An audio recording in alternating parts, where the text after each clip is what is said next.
तर काँग्रेसचे नेते राहुल गांधी उद्या महाराष्ट्र दौऱ्यावरती असणार आहे। सांगलीतील कडेगावामध्ये राहुल गांधींची उद्या सभा होणार आहे। या सभेला शरद पवारांसह मवियाचे नेते देखील उपस्थित राहणार आहेत।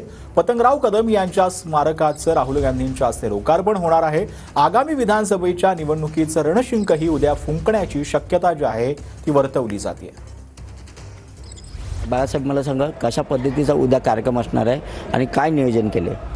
स्वर्गीय पतंगरावजी कदम साहेब हे महाराष्ट्राचे ज्येष्ठ नेते होते, महाराष्ट्राचे माजी मंत्री होते, भारतीय विद्यापीठाचे संस्थापक होते आणि अत्यंत प्रतिकूल परिस्थितीतनं एका सर्वसामान्य शेतकरी कुटुंबात जन्माला येऊन, दुष्काळी परिस्थितीत जन्माला येऊन स्वतःच्या शिक्षणासाठी खूप संघर्ष करावा लागला त्यांना।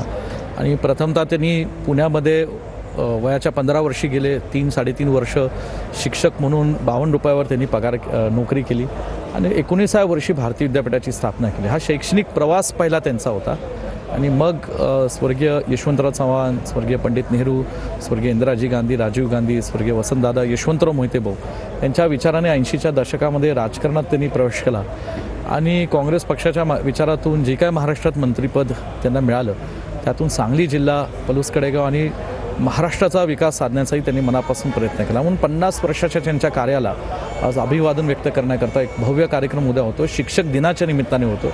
त्याला आदरणीय राहुलजी गांधी, मल्लिकार्जुन खरगे साहेब, रेवंत रेड्डी साहेब, शरद पवार साहेब असे अनेक मान्यवर उपस्थित राहणार आहेत। कॅमेरामन सुजित सोबत मी शंकर देवकुळे, TV9 मराठी।